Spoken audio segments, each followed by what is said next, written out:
solutions. Parliament complex breached and set ablaze. Supreme Court building torched.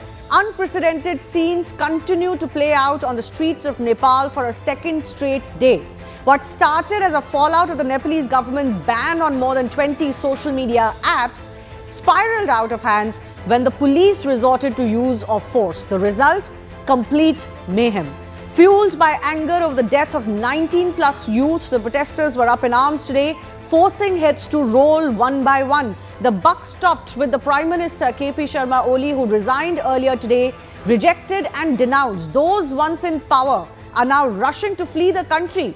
Those who couldn't make it in time are being chased and beaten on the streets. The unrest in Nepal mirrors recent crises in neighboring nations, from the student-led uprising of 2024 in Bangladesh to widespread demonstrations triggered by the 2022 economic crisis in Sri Lanka. The similarities are airy. As Nepal faces its most volatile moment in decades, the parallels with its neighbors are stark. A brewing of deep-rooted frustration, rapid escalation into nationwide upheaval, and leaders cornered, forced to relinquish power or seek safety abroad. The region is witnessing a seismic shift, one defined by youth movements, institutional distrust, and the withering patience of traditional political structures. Or is there something more than meets the eye? That's the big question we'll take with our guest joining us in just a bit. First up, let's get you the big visuals that we've tracked from Kathmandu and beyond, from the streets of Nepal earlier today. The streets completely transformed into battlegrounds as protesters, predominantly from Generation Z, continued their demonstrations. The current situation in Nepal paints a very grim picture of a nation on edge. The streets are filled with smoke of charred buildings, air thick with tear gas and more.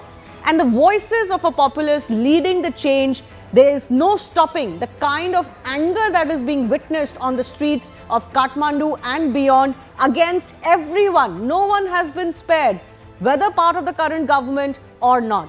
In fact, these are visuals of Nepal's Finance Minister, Bishnu Prasad Paudel, seen running on the streets with people chasing him and actually landing kicks on him as he tries to run away from the crowd to save his life. Almost the entire government in Nepal now, including the exiting Prime Minister, seem to be in hiding. Speculations are rife if they will have to even flee the country. Former Prime Ministers, many sitting ministers have come under attack from mobs. Earlier, we also saw pictures of helicopters taking some of those ministers and those part of the government away to safety. The army, of course, has been entrusted with taking these leaders to places of safety. As many as 4 elected governments have been toppled mid-term around the Indian neighborhood in what appears to be now an inescapable pattern. So let's break this down for you. First, of course, was Pakistan.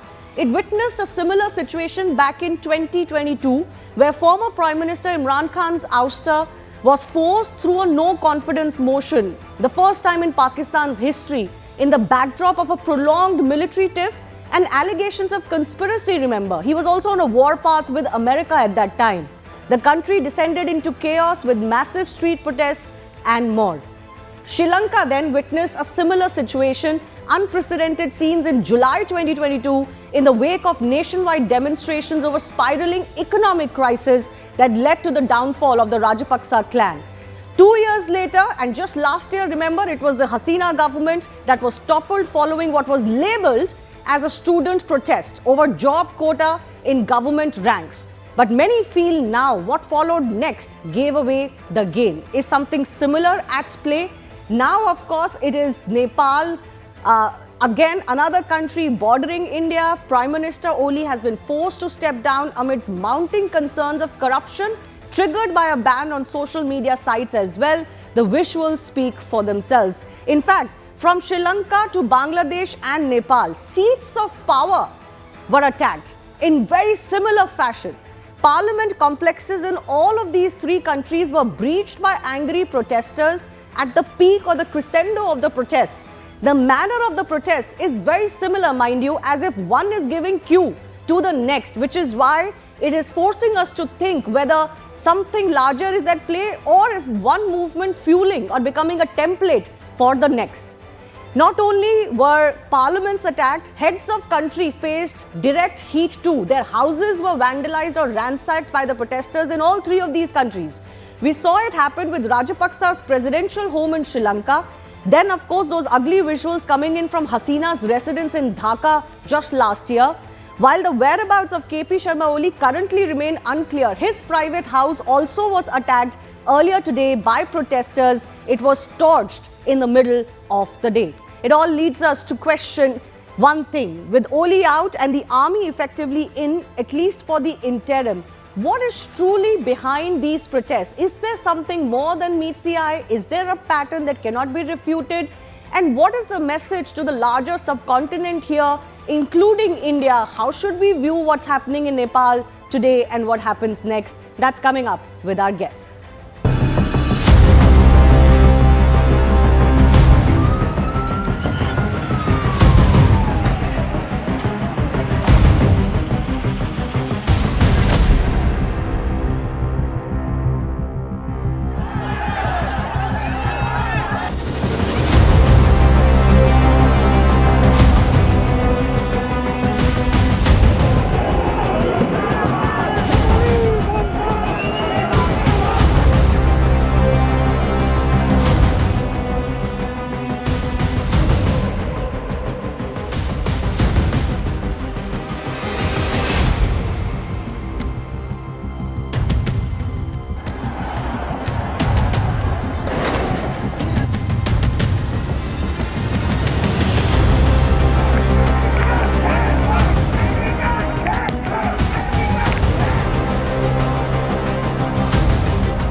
Let's go across to our guest joining us. KV Rajan is former Indian ambassador to Nepal.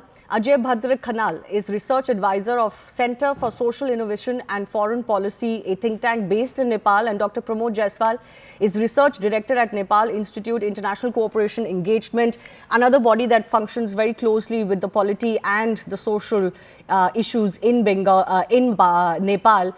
I also want to just quickly go across to some of the updates that are coming in. But okay, before that, let's also talk about what we're witnessing today. KV Rajan, I begin with you. How nervous or worried should India be with what's transpiring in Nepal over the last 48 hours or so? No, India should be and is very, very concerned about what is happening for more reasons than one. Nepal is a specially close country as far as India is concerned. We have enjoyed multifaceted links for a very, very long time. And what happens in one country cannot be insulated from what happens in the other. But also we must remember that there is a long 1700 kilometer open border between Nepal and India.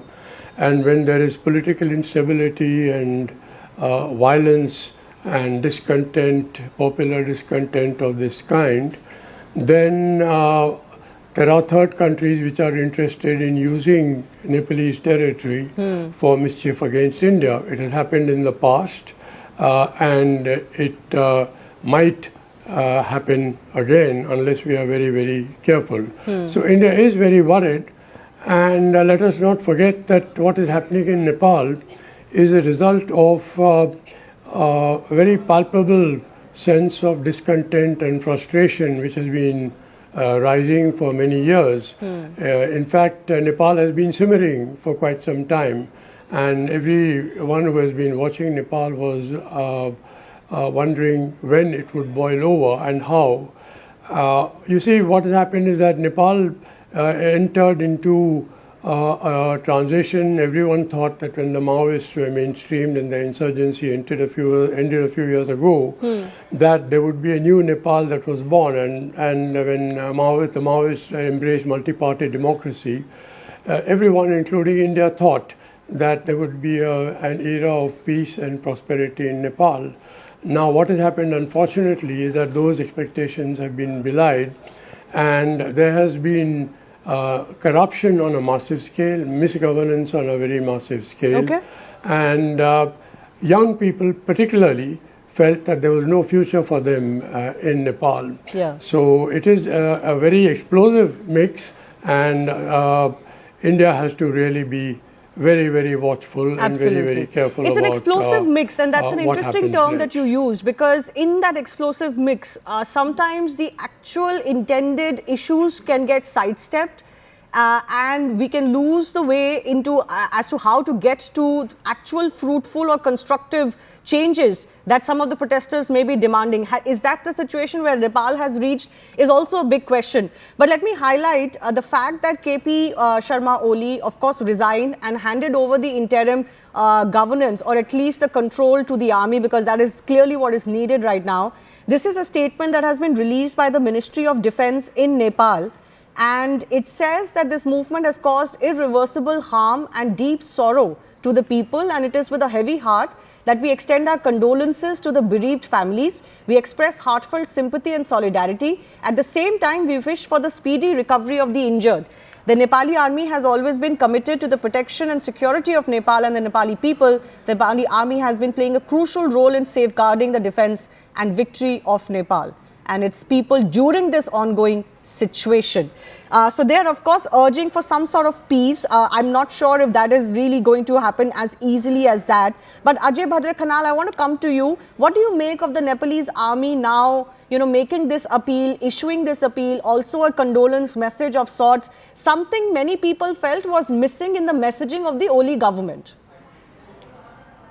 Yeah, I think so, because, as of now, there is no elected representative representing the state. They have all gone underground, or either have resigned or gone underground. Yes. So at present, it's only the Nepali army and the president who represent the state. And of course, the bureaucracy, but it's the Nepali army which has the say in the future course of events. And I think the Nepali army has a characteristic. It has experience, it has knowledge, and I think it will do the right thing in having consultations with demonstrators, with the civil society, and with politicians, and coming up with the right kind of political outlet. And I'm confident that they will be able to do that. Regarding today's events, it is unexplainable. Of course, as Ambassador Rajan said, we know why there was so much pent-up anger, and we know how, this whole thing started. But today's events is unexplainable, and the organizers, the Genji, have said that they were not responsible for vandalism. They had already withdrawn from the protest, and we have some sort of a different kind of elements who are trying to take advantage from this anarchic situation. And I think everybody is now ready for peace, and Okay. we are hoping, all Nepali people are now hoping that there would be a peaceful outlet, and I think Nepali army is at the center, and I think they will be very responsible.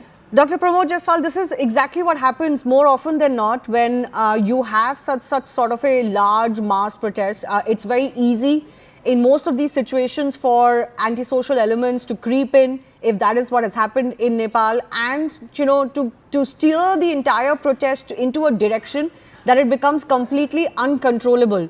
Where do you think that responsibility lies? Was it the fact that the government did not take the right steps when they could have taken, or do you think the protesters also went astray to some extent? I think, first of all, the state should have responded very responsibly, because yesterday when there was protest, the use of excessive force was not desirable, because nowhere in the history of Nepal we have seen that almost 20 people has died in a single day. We have overthrew monarchy, we have got different kind of movement in this country. We have got all kind of violent protests that have lasted for months. But nowhere we heard that such a huge number of casualties has been reported, especially in one location. Okay. So that is where the state should have avoided such provocations. Second is that the attack was on a very young children who were armless, school kids, or you can say university students, all younger generation. So I think it was not necessary to have those kind of force desired. Obviously, there is some element might have benefited from that and might have provoked that, but I think it was under control. The order given by chief district officers, the role of Nepal Army, Nepal Police, not Nepal Army, but Armed Police Force and Nepal Police are questionable. The Home Minister was not very capable to handle that well. I think that is the first step that we have avoided. Second, I think what is also important is that even the government failed to come address the people there. They were not able to address the demands. Even the social media was not released. The ban was not removed till the cabinet meeting. The Dewa had to intervene and pressurize the Prime Minister to request. And the resignation of Prime Minister came much later today. I mean, if they had responded last night, they had whole night, 12 hours to decide. Maybe by morning they would have taken things under control, because yesterday they were killing and there was anger, but the anger from the people's side was very harsh today, where the houses of all the top 50, or you can say around 20, 30 top ministers, senior politicians were burned down, parliament is on fire, right. President House, Supreme Court, all is on fire. And I think the government could have stopped this last night if they had responded promptly in the right direction. The army is now requesting the public to be disciplined and united. But of course, what happens very often when these protests are, just going on as they are in Nepal or some of the countries we've seen in the past, is there's no face to hold accountable for what is happening for these protests. And that also lends to the fact that there is anarchy or lawlessness that prevails. There is no one to control the protest, at least visibly, if it goes out of hand. We're also getting some more updates. President Ramchandra Podel, who had resigned earlier this evening as well, has urged all parties now to work together to find a peaceful solution amidst this ongoing national crisis. In a statement released today, he says, and I quote, "With the resignation of Prime Minister KP Sharma Oli now accepted, I trust that all sides will cooperate to resolve the issues in the interest of the country, its people and democracy."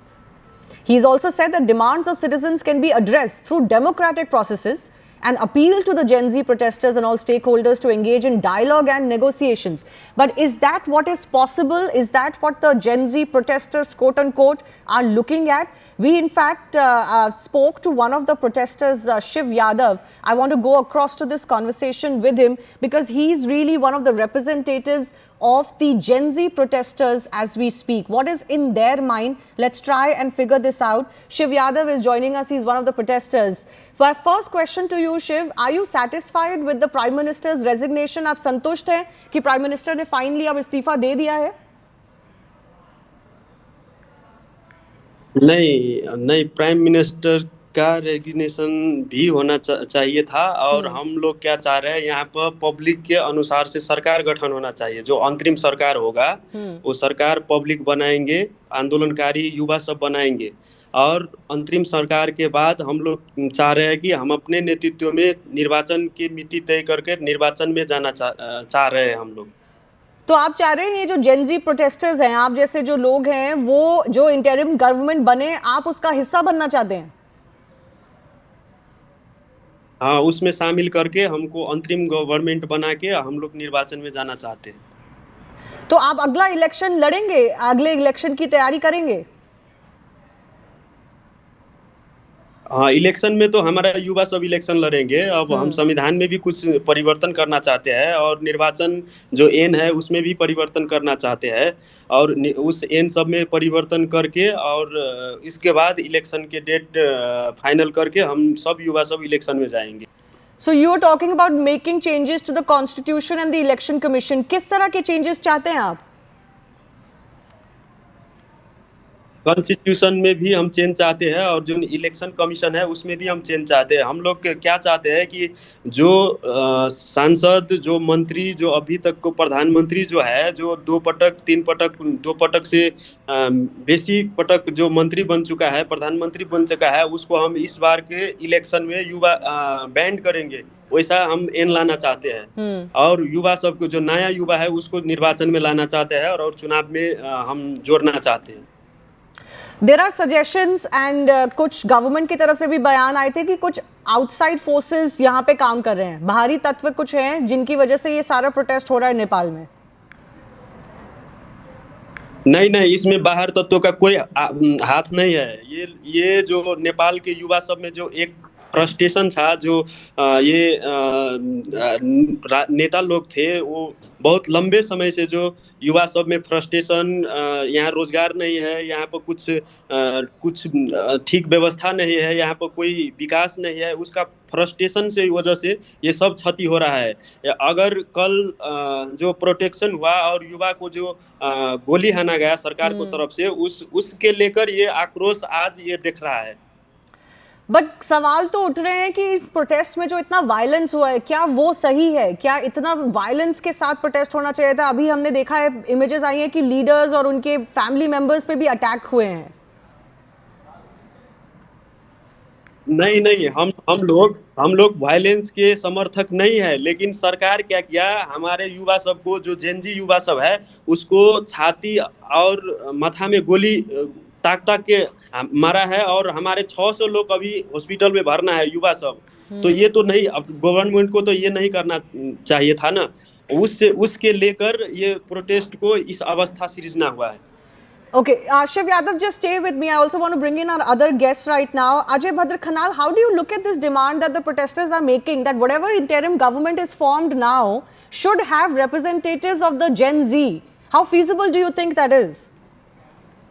I think this is something that is feasible and should be done as well, because I think the protests have grown out of hand. You know, it's up to the protesters and the demonstrators to have a say in the future course of events. And if we don't properly address that, I think this demonstration will continue. So it's a way of maintaining peace. And I think that given the complete vacuum and absence and the loss of legitimacy of the old parties and the parliament, I think this is a way out. I think we should have a broad representative government. And this army. Yes, I can hear you. Yes, go ahead. All right, Dr. Pramod Jaiswal, I want to bring you in on this as well. They want to be part of the new interim government. They want changes in the constitution. They're saying we want to change the election commission as well. How easy or difficult will it be to now identify the representatives of this broad Gen Z protest and make sure that voices can be heard? It's a very challenging situation because Gen Z is one mass and there is no face at the moment. So who will be the face will be the first, I think, confrontation, competition, you can say, within the crowd. That is one. Second is that what will be the major agendas, because Gen Z is an age group, they don't have clear agenda. So I think what will be the changes that they want in constitution, that will be also debatable. That will be major agendas at the moment. Third will be like when they're asking of having an interim government. So who will lead that interim government is another challenge. Probably people are speculating that it can be the mayor of Kathmandu, Balen, but whether they'll accept him or not is another question. Again, the interim government will have other members. So who will be there? There are lots of questions that are being asked, and it's within them as well, which is people are not aware. They themselves are not clear, because now they're invited for negotiations. How they will negotiate, what they will negotiate, do they have the verdict to negotiate on those terms? There are lots of challenges that we see in coming days. Yes. Are the protesters now ready for stage 2, for what follows if they are to negotiate their terms? Before I go across to Shiv once again to understand who their representatives could be, KV Rajan, I want to bring you in on this as well. What the protesters seem to be suggesting is a complete indictment of the political system in Nepal. They're saying we are fed up of everyone. We are fed up not just of this government, but everything that came before it. And we don't want this to continue. It's like they've completely rejected every political structure that stands in Nepal today. This is a very precarious situation. Yeah, that is very understandable, I think, because ever since democracy came back in its present form, parties have changed, prime ministers have been changing by rotation, etc. But corruption, nepotism, all the other ills that the protesters have been talking about, maladministration, etc., they have been practiced by all the leaders, all the political parties, and therefore there is anger against all of them across the political spectrum. You see, Nepal entered into what seemed to be an unending transition some years ago, and in the process it has lost, I think, more than it has gained. It had a certain identity, it has lost that identity. It had a certain sense of direction, it has lost that sense of direction. So it is really a country which doesn't seem to have any kind of raison d'etre, as it were, at the moment. Okay. And instead of focusing on inclusive development, prosperity, progress, there has been a tendency to indulge in reckless nationalism, particularly on the part of the left-wing parties, and play the China card despite crossing certain red lines. So the relationship with India has also suffered, and in the process Nepal has suffered, its long-term interests have suffered. It's very interesting that Gen Z is associated with the generation that was born after 1995. Right. Because that was the year I entered Nepal as ambassador. And, you know, India practiced a different policy then. It was called the twin pillar policy of supporting the monarchy as well as all the political parties without any favoritism, and focusing only on development. So the result was, even when we negotiated an important agreement with the government of the day, Okay. we also negotiated with the opposition of the day. So all the parties used to get the credit for any important agreement with India. And so there was forward movement and there was peace. And those were happy years. Now what has happened since then is very different. And there is an agenda which has been followed, which doesn't seem to take into account either Nepal's own national interests or the urgent needs of the younger generation for jobs, etc. Yes. And that is and why you know, this whole explosion social has media taken ban place. also, many felt that this actually took away income making avenues for the Gen Z as well. Many of them earned through social media, and that is why there was a lot of triggering, and because of that social media apps ban, we Well, have this you letter know, that has now been issued by Gen Z protest. It has just been issued by Generation Z protesters. One of them is with us. I will take this to him. But this clarification on peaceful movement and public property vandalism, they say that they have retrieved from the protest sites, that they are not associated with any individuals or groups involved in vandalism, and that their movement does not welcome opportunists or political party members attempting to hijack it. This movement belongs solely to the youth of Nepal, independent, determined and committed to peaceful change. Well, as far as peaceful change is concerned, that ship has already sailed. That hasn't quite happened. And the problem with such protests is that you don't really know who you can hold accountable for the kind of vandalism that took place. Yes, government takes accountability for the army firing, etc. But what about the other side? Let me take that to Shiv Yadav, who continues to be with me. Shiv, first of all, पहली बात तो ये है कि आप कह रहे हैं कि आपको अब देखना है कि इंटरिम गवर्नमेंट में जेन ज़ी प्रोटेस्टर्स को लिया जाए, लेकिन उसके लिए पहले कुछ पीस तो बनानी पड़ेगी ना ग्राउंड पे, कुछ पीसफुल एटमॉस्फेयर बनाना पड़ेगा. वो कौन करेगा? नहीं, हम चाहते हैं, अभी तक प्रधानमंत्री रिजाइन कर दिया है लेकिन संसद विघटन नहीं किया है. हम लोग चाहते हैं कि संसद विघटन करके अंतरिम गवर्नमेंट का युवा सबका शामिल करके गवर्नमेंट में जाना चाहिए.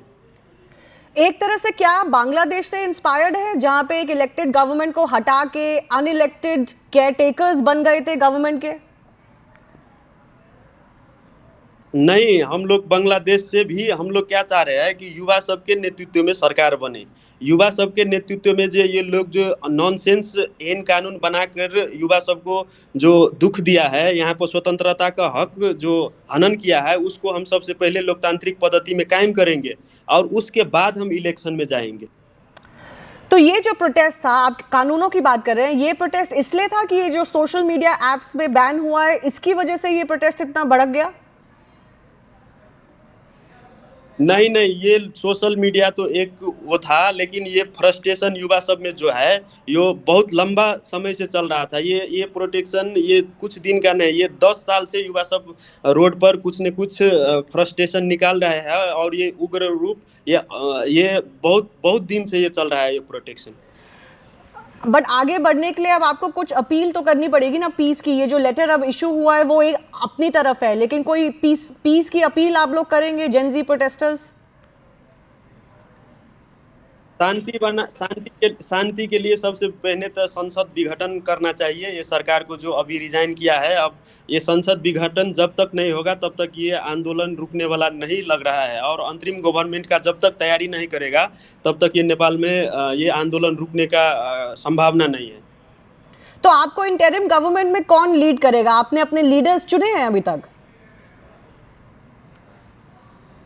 जैन जी नेतृत्व का हमारा भाई सब है और इसका जैन जी का हम लोग इसका व्यवस्थापन सब मैनेजमेंट हम लोग कर रहे हैं। जैन जी का हमारा भाई तो आयोजक हो गया और हम लोग सबका इसका व्यवस्थापन करके हम लोग सरकार के तरफ से और आंदोलनकारी के तरफ से शांतिपूर्ण वार्ता के माध्यम से हम लोग इसको शांत करना चाहते हैं। अच्छा, एक आखिरी सवाल मेरा आपसे, ये बालन शाह का नाम बहुत लिया जा रहा है, वो एक पॉपुलर फिगर है, काठमांडू के मेयर हैं, क्या वो आपके लीडर बन सकते हैं? Are you in touch with him? क्या आपकी कोई बातचीत है उनसे? बालन शाह से भी बातचीत युवा सब करना चाहते हैं और डिमांड कर रहा है। बालन शाह, कुलमानगी सिंह और भी यहाँ पर जो चर्चित लोग हैं, विगत में अच्छा काम किया है, उसका डिमांड आ रहा है। लेकिन आंदोलनकारी का जैन जी पुस्ता का जो डिमांड में आएगा उसके नेतृत्व में सरकार बनेगा। Okay, I leave it at that. I do thank all of our guests for joining us. Clearly, the protesters, they're saying they're not going to relent till they find representation in whatever is the interim government, and only then will they cease of this. Will they cease this protest? But in the meantime, there are concerns for everyone, including in India, of what is the future of Nepal, and is this becoming a template of removing elected governments over any kind of anger that may be real or otherwise? That's the big worry that's coming in for the Indian subcontinent. Moving on, we also get you some news from back home. The stage is set for one of the most keenly watched political contests of this year, the vice presidential elections. The post may be largely ceremonial, but the battle this time is anything but. It's not just about electing the next occupant of the Rajya Sabha chair, it's a high-stakes clash of ideologies, where alliances are being tested and loyalties are under scrutiny. With the NDA and the opposition blocs fielding contrasting candidates, the election is shaping up as a reflection of the wider political divide. But beyond the numbers on paper lies a more unpredictable element: cross-voting. Will party lines blur as far as this secret ballot that was held earlier today is concerned? The total strength of the Lok Sabha and Rajya Sabha stands at 781, with BRS, BJD, Akali Dal and Waris Pathan they abstaining from the entire election process. The halfway mark became 384. The NDA has 426 numbers, with YSR CP believed to be voting in favour of them. The total stands at 437. So they're absolutely comfortable. The India bloc, on the other hand, 306 seats, adding AAP's tally to the mix. They enjoyed the support of 318 parliamentarians. And there are 12 that we learnt were on the fence. We don't quite know exactly which way they have voted. But remember, the counting has begun and the results will be out maybe in an hour or so's time. And we're keeping you first abreast with that. The NDA, in fact, is already preparing for victory. Counting underway, it will continue till about 8 p.m. But MPs will be assembling at Prahlad Joshi's residence, where celebratory preparations have already been made, because, as I said, the numbers are not in doubt. It's only about whether any cross-voting helps any side or not. And Prime Minister will be at Prahlad Joshi's residence later this evening for the results and to congratulate the new Vice President. Will cross-voting be a factor? Our guests are joining us to decode what we witnessed both during the campaigning for this vice presidential election and also through the voting today. It is going to be a big victory for the Indian nationalism. I am more than hopeful that I am going to win this election. Never been a tough thing. Always DMK takes the right choice, and this time also it has taken up the right choice. हार गए ऐसे लोग, प्रजातंत्र के ऊपर विश्वास नहीं है, लोग जनता के ऊपर विश्वास नहीं है, जनता का समर्थन नहीं है, ऐसे लोग बात करने का विषय है।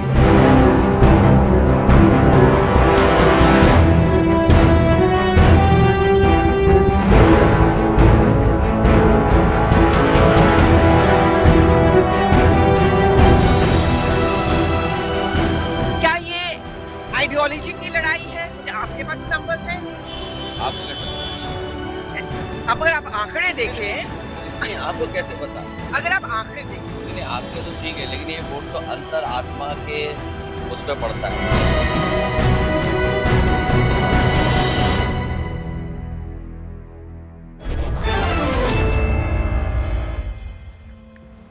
Joining us now, Rajat Sethi and Akhil Swami, political analysts with us. Also, CNN News 18's Aman Sharma and Pallavi Ghosh joining us. They've been tracking this election very closely. Aman, let me come to you first. The fact that YSRCP voted in favor of the NDA choice, do you think that's really mainly the big headline as far as party alliances that we've discussed so much is concerned? Well, I think so, Shivani. I think the YSRCP voting for the NDA is the big story of the vice president election. The second big story would be when the final numbers come in and we discover if there has been cross-voting also towards the NDA side. So far, both the camps are claiming that their entire camp has voted. Only 13 MPs have abstained from voting as expected. 4 from the BRS, 7 from the BJD, 1 from the Akali Dal and 1 independent. But I think the YSRCP voting in the favor of the NDA means that all 36 MPs from Andhra Pradesh have voted for the NDA candidate. This is the big thing. The YSRCP's 11 MPs, the Congress was clearly hoping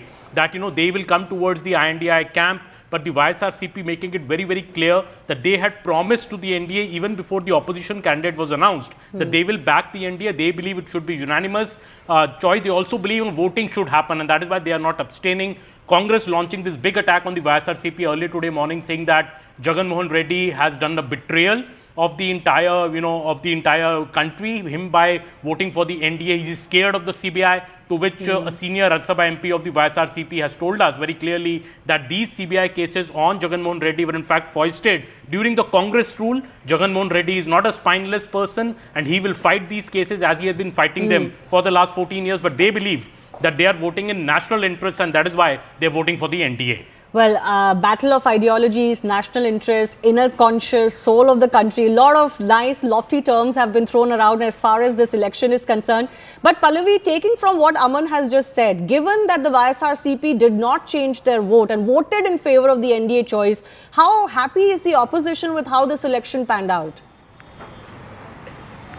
Well, I saw a tweet which was put out by Jairam Ramesh, and where he said that all 317 of our MPs have voted for our own candidates, so clearly are patting them on the back. Look, whatever one may say, but it's not a surprise element for anyone if YSRCP or the BJD or the BRS or even Akali Dal decides to abstain. They all have their own reasons. Of course, as far as YSR is concerned, I think the Congress's line is very, very clear. He can never be a friend. He's always an adversary. And it was one of the most bitter elections that they contested, because mind you, these are the states where the Congress party is very much sees itself as a contender and challenger. So they're not going to be friendly with, say, a Jagan Mohan Reddy in Andhra Pradesh, or with a BRS in Telangana, or even with the Shiromani Akali Dal in Punjab, because what is common is in all these 3 states, or even the BJD in Orissa, in all of these 4 states, they are seeing themselves as a challenger and a contender. And in many of them states, it's a two-way battle, so they can never be seen by the side of them, and that explains the kind of bitterness or the kind of criticism which is coming in, particularly from the Congress party. But if you're going to ask me about how the mood is within the India bloc, well, they are pretty gung-ho about it. We heard what Akhilesh Yadav had to tell me earlier today, that it is not about ankde, it's not about the numbers. Aapko kaise pata ki hamare paas nahi hai.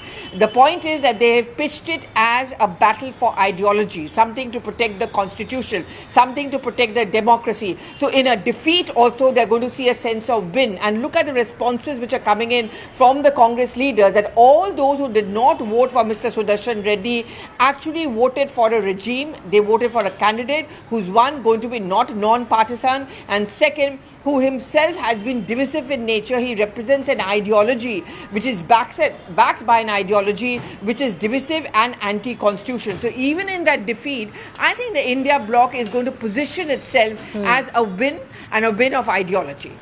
Well, the numbers have to be in their favor, Rajat, for them to claim any moral victory, isn't it?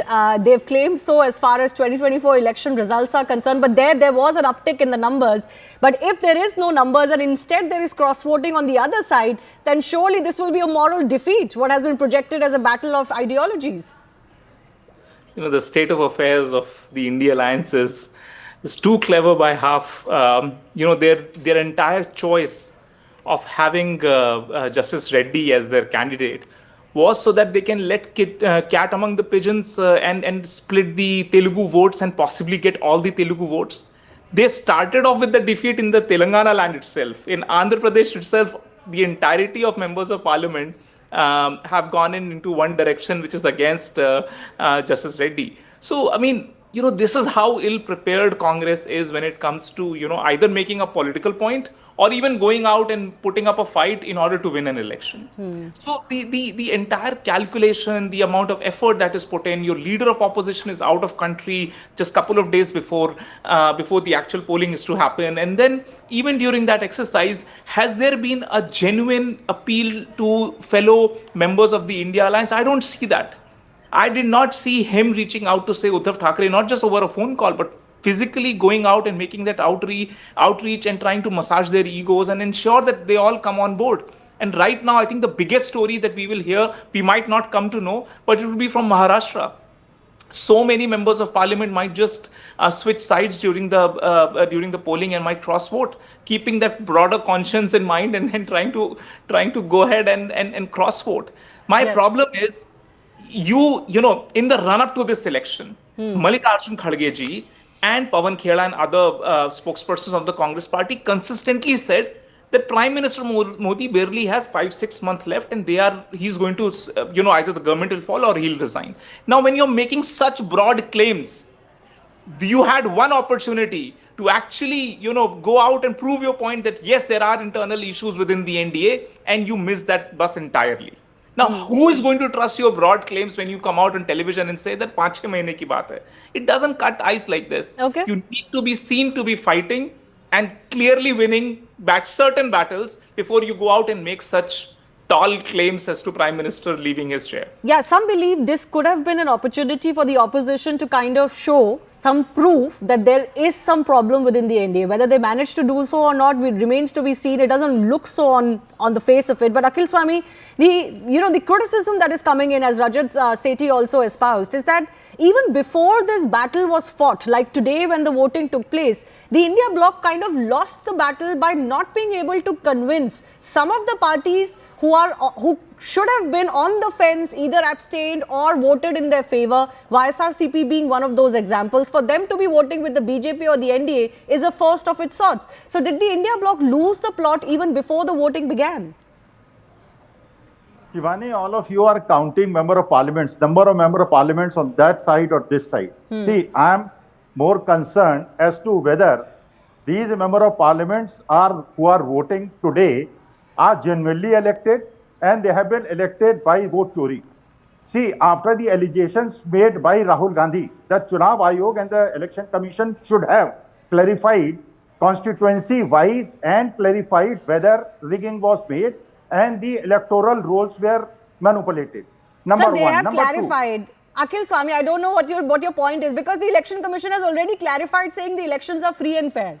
They have obviously rejected every charge of vote chori. See, Shivani, I am more concerned that Sri Lanka, we saw this happening 2 years back. We saw in Bangladesh same thing happening, and the president of Sri Lanka and the Prime Minister of Bangladesh fleeing the country. Today we are seeing in Nepal, the youngsters are ousting the President and Prime Minister of Nepal. I pray to God that should not happen in India. because dictatorial attitude and not giving jobs to youth. Whatever number of parliaments you may have, the ministers in Nepal are beaten ruthlessly. I don't want that to happen in India. The fact that you're drawing this analogy, Akhil Swami, the very fact that you're bringing this in this debate and you're drawing the analogy suggests exactly the opposite. Because India bloc leaders have very openly talked about street wars in India. They very openly talked about the fact that the public will take to the streets and beat the leaders. Shivani, I'm not advocating that. What I'm saying is that Prime Minister should have given at least 10,000 crores each to Punjab, Himachal Pradesh, Uttarakhand and Kashmir. He has not yet visited the Prime Minister Relief Fund. I do not know. I'm not sure what that has to do with this debate that we're having. We're discussing the Vice President's election. And the ruling party is inviting anarchy No, in the one country. second. Mr. Swami, my question to you is this. My question to you... Farmers should be given ASP. One second. Sir, all of those are electoral issues. All of those are electoral issues that deserve their own place. I'm not sure they played a role as far as the vice presidential elections are concerned. But if, let's say, Bihar was such a big issue, why didn't Rajat Sethi, the India bloc, choose a candidate from Bihar then?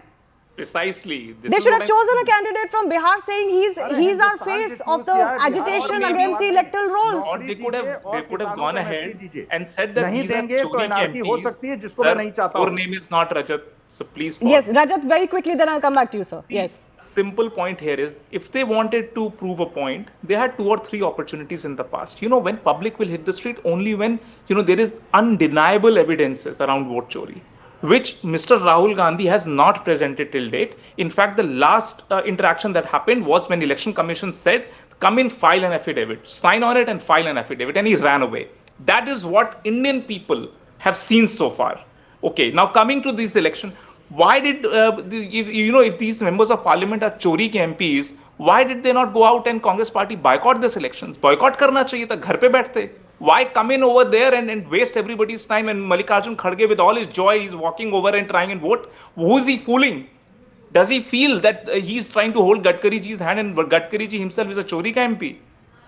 No, so this vote chori, I don't want to combine issues here because, you know, this whole vote chori allegation and electoral role when you is run a out of completely ideas. separate issue. But let me tell you, Akhilji is absolutely right. After this event is over, you will see Congress party MPs coming out and talking exactly this language. So what Akhilji is saying is actually the moot line that is going to be carried forward by the India Alliance members after they lose this election. Because one way or the other, they have to delegitimize the whole thing. Otherwise, how will they go and face Bihar voters? The only way, losing elections. The only way that doesn't happen is if they get 1 or 2 cross votes on their side. If the numbers increase even by 1 or 2, then it's a legitimate election. No, you cannot count that. No, see, then it's a legitimate election. By how and who cross voted is a separate issue. You can't do that. But, you know, I want to quickly bring in Pallavi and Aman also. Pallavi, this whole choice of the candidate itself, you know, as we're discussing now also has been debated ad nauseum very quickly.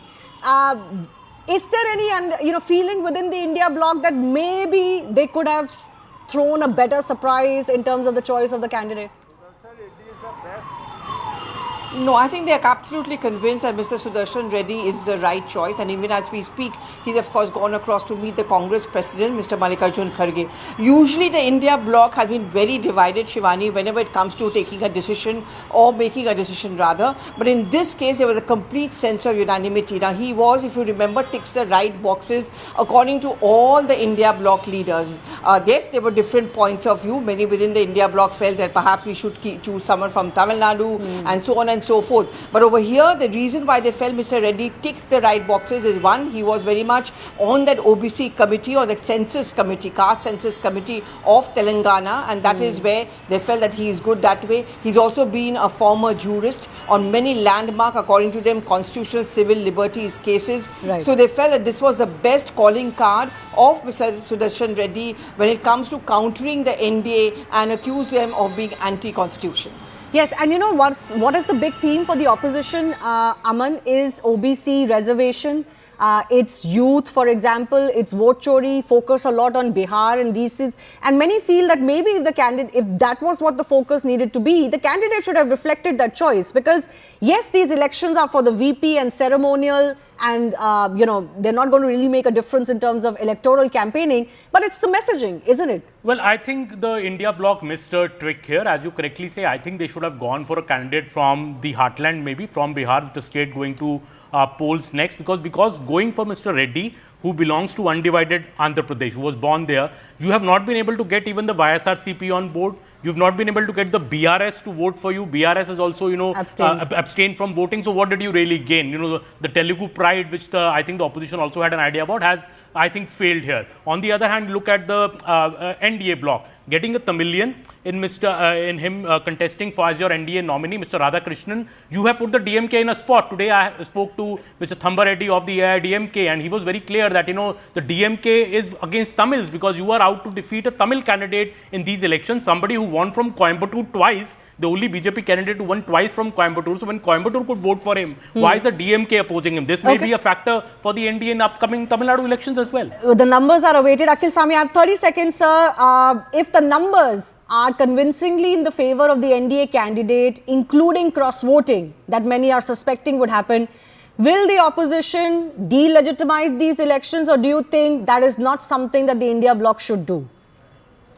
See, student agitation has started in Bihar. I request to all students of Bihar and of the country not to follow the Nepal line and the Bangladesh-Sri Lanka line. Be peaceful. This is our country. But I also request the Prime Minister of India to give jobs to the youth and MSP to the farmers, not to be ruthless and dictatorial. Otherwise, I don't want my country, my motherland to suffer because of the dictatorship that is we are seeing for the last 20 years. All right. We'll have that discussion separately, and I will look forward to having you on that. I do thank all of our guests for joining us. The results will be out in an hour or so. Stay with CNN News 18. Thanks a lot for watching Plain Speak, presented to you from the CNN News 18 Primetime Studio by Schneider Electric Smart Home Solutions.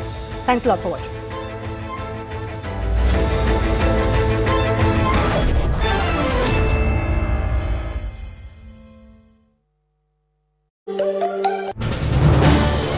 This is News 18 Network.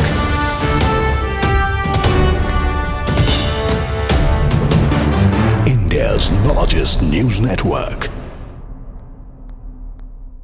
Joining us here on CNN News 18, huge story breaking in the neighborhood. The Nepalese Prime Minister KP Sharma Oli, who's been a sort of a semi-permanent fixture in Nepali politics over the last 30 years, he has now tendered in his resignation. His current government, I think this is his third stint in power, his current government, which was an uneasy coalition between him, the Nepali Congress, and a section of the Maoist party. It was an uneasy coalition that had been in power for the last year or so now, and now, given these massive scale protests that we've seen, led by young people, the trigger being, of course, the social media ban, but it goes far beyond that. Issues of corruption, unemployment, privileges, dynastic politics, curbs on young people speaking their mind, all of this sort of came into a deadly cocktail. It came into a